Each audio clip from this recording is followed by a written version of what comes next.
Let me tell you something right now. You the New England Patriots, okay? You sit up there and you go through all that you went through to get to this point and you lose a berth to the Super Bowl because of Jared Stidham? Oh, my Lord. You just need to hide for the entire offseason. That includes May, Rabel, and everybody else. Hell no. You better win this damn game. New England, you better win this damn game. Well, Jared Stidham did look solid in the opening quarter, but after his touchdown pass to Cortland Sutton on Denver's second drive of the game, the Broncos went scoreless on their final 10 drives. That is the most consecutive scoreless drives by a Sean Payton-led team in Payton's head coaching career. And so, as Peter Schrager joins us now here on First Take, did SAS, was he right? Did Stidham prove him right? Do we ever ask those questions for other people? No. Is it ever like? We don't. Is it ever No. like? If for some reason it was, did Sam Darnold shut up the doubters? Yeah. When it could have just been him. Yeah. Because he's the worst Doubter. one. Yeah, doubter. Yes, and then singular. now all of a sudden it's is Stephen A. right? Which makes me feel like he's telling the truth when he's like, if I didn't want that montage used, they wouldn't have used it. Clearly, he picked the damn questions. Hey, Kwaku. The montage could have been me on Wednesday, which led to that saying that Jared Stidham will not pee down his leg. Jared Stidham will lead his men, and Jared Stidham will find a way. And Stephen A. putting me in my place, which I think is the case this morning.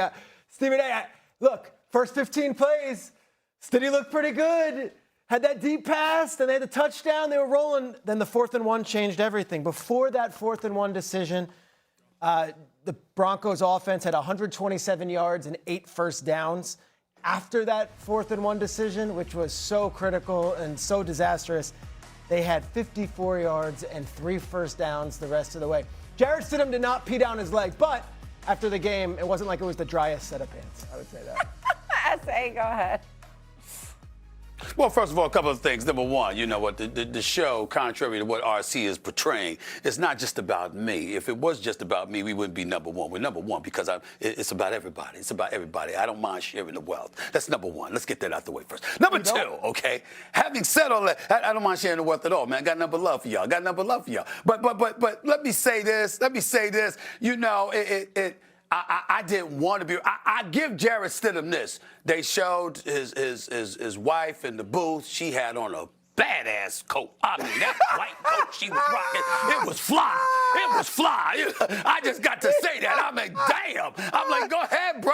I mean, that badass coat. You know, it really was. You know what I'm saying? It was really what. And that was definitely a starter wife coat for sure. No doubt about it. My wife ain't got that coat. I mean, it was spectacular. It was now we know that Dan Orlovsky would never do that. He'd never buy his wife something like that because he's too damn cheap. But that's a different subject for another day. Here's the reality, okay? Here's the reality. Listen, there was no knocking, and I want to make sure that I'm clear to Jared Stidham and the wife with the fly coat and the whole nine. I wasn't trying to imply that Jared Stidham couldn't play. What I was saying is this is the National Football League. You hadn't thrown a pass in the NFL in 2 years, and the first time we see you is in an AFC championship game. You damn right New England better not have lost that game. You damn right.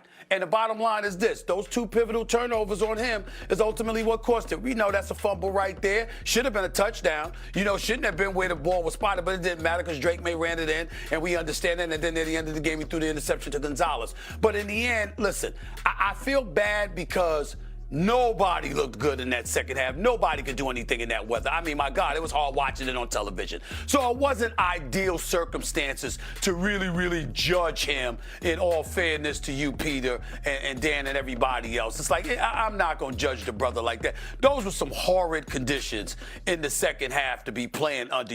I mean, for a vast majority of the second half, you could barely see 5 yards, for crying out loud. The visibility was clearly compromised. So I understand that, and I'm not going to knock him for it. I was just saying that if you're New England and you're the team you're supposed to be, you don't let somebody come off the scrap heap that hasn't thrown a pass since December of 2023. And the first time there is a sighting is an AFC championship game, and that person beat you. That cannot happen, and they didn't let it happen. I would say yesterday's performance makes me feel I didn't do my job well enough when it comes to this New England defense. And I don't think a lot of us did. You know, this New England defense just hasn't been talked about a lot this Keep yourself year. in there. No. It hasn't been talked a lot about this year. And I don't know why. Like, this defense, and I understand, like, Chargers offensive line beat up. The Houston offensive performance, CJ played bad. Yesterday, you're a backup quarterback. But this defense, and watching it yesterday, felt a lot like the early 2000s. There's not a lot of, like, the national names on this defense. But when you watch him play, Marcus Jones was sensational yesterday. I think he has the play of the game. Barmore, great. Milton Williams is a highly paid defensive tackle, but I don't think he's in when you ask people who's the best defensive tackle in football, people aren't saying Milton Williams. Spillane was awesome again. The corners are great. And I just didn't see this defense in New England dominating throughout the course of the season the way they have in the playoffs. They have been dominant. They could still be playing that game in Denver. I don't think Denver would have scored.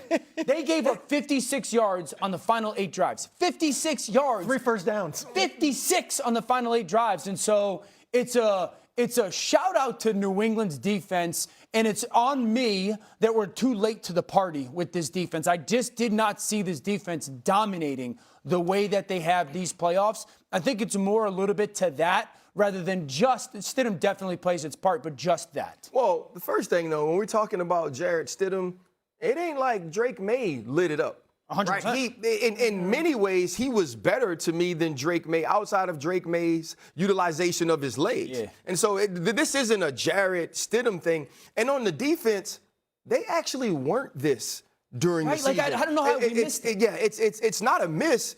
Things changed when Milton Williams came back healthy. Spillane being full go changed this defense. And the Zach Kerr decision to become a pressure team.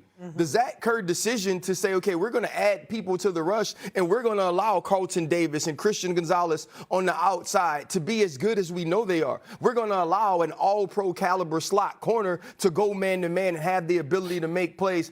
And the aggression of the safeties in the last 3 games, the ability to not play with depth, to read, to understand routes, it's changed who this defense is. And no matter what you say about Justin Herbert, he's one of the most talented players in football. No matter what you feel about C.J. Stroud's performance, he's one of the more talented passers of the ball in the game. And yesterday, obviously, you're playing against a compromised Denver team, but you made them look like you're supposed to. Yeah.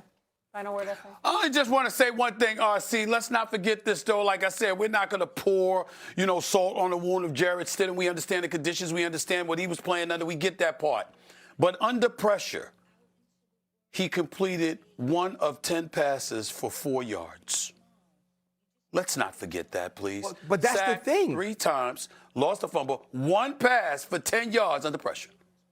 Yeah, but I think We can only say Dan that. Yeah, I think Dan said that Thursday, though, that when he was clean, he is talented. He's good enough. Yeah. The reason he's not a starter is because under pressure, these are some of the things you see. And it's those, in my opinion, it's the 2 turnovers outside of the 4th and 1 that changed this game. I'll wear this more, though. Like, I was yelling. Maybe he should have insulated. I was yelling. Maybe he should have Stiddy's insulated name. himself by wearing the coat he gave to his wife. Stiddy. Yeah, Cam Newton said it too when he played with him. Yeah, that's true. Cam Newton said it too when he was on the show. When he played with him, he's like, he knows that playbook inside and out, but it's the unknowns that come at him sometimes where things go awry, and that happened. I mean, look, this New England defense has only given up 26 points so far in the playoffs. But let's go back to something Sean Payton talked about after that game, and it was one of the biggest takeaways from this game, and his decision to go for it on 4th down, field goal territory with over 9 minutes left in the second quarter.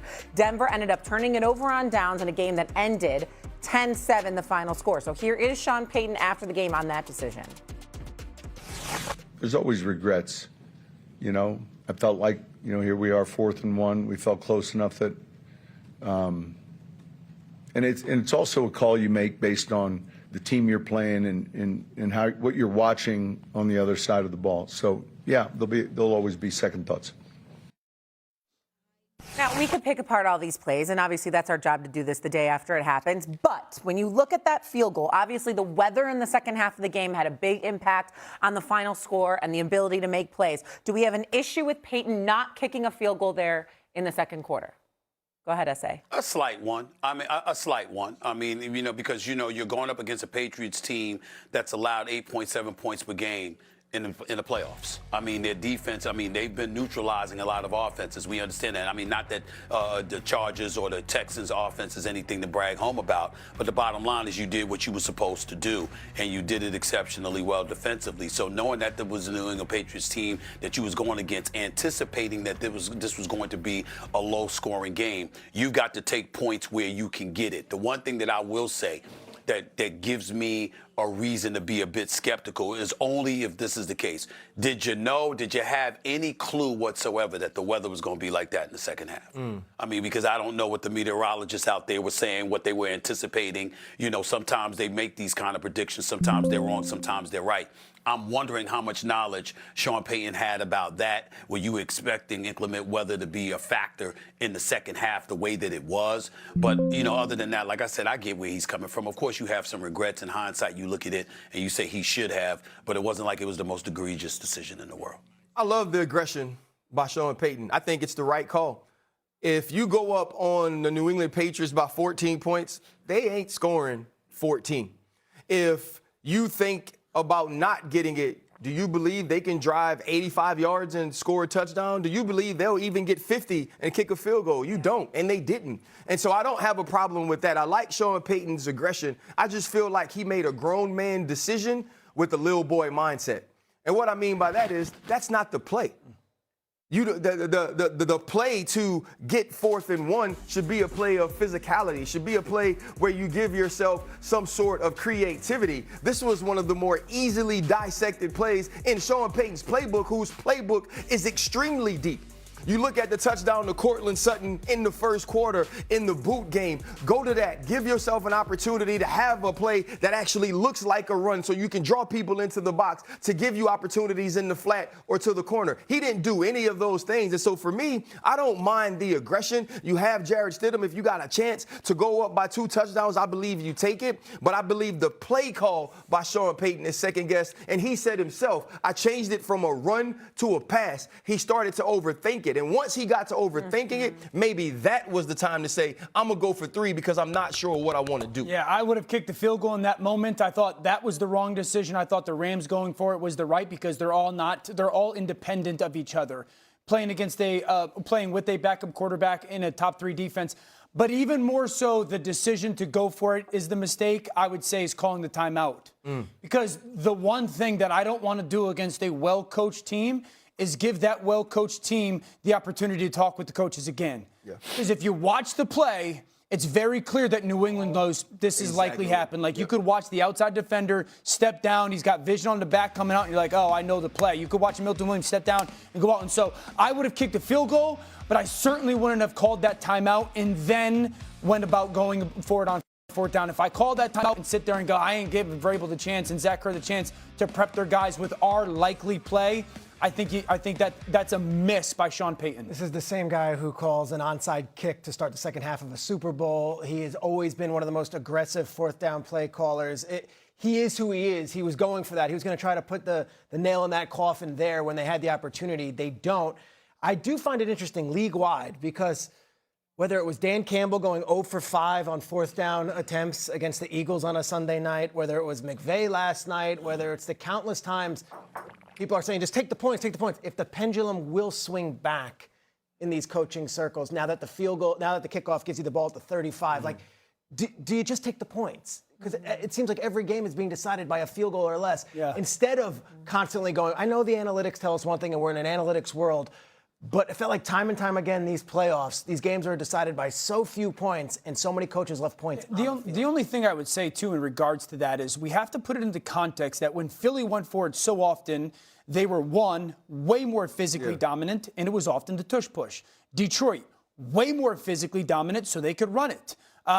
Washington, they had a quarterback that was just hot and wildly special. And so that's why we can't just say, well, every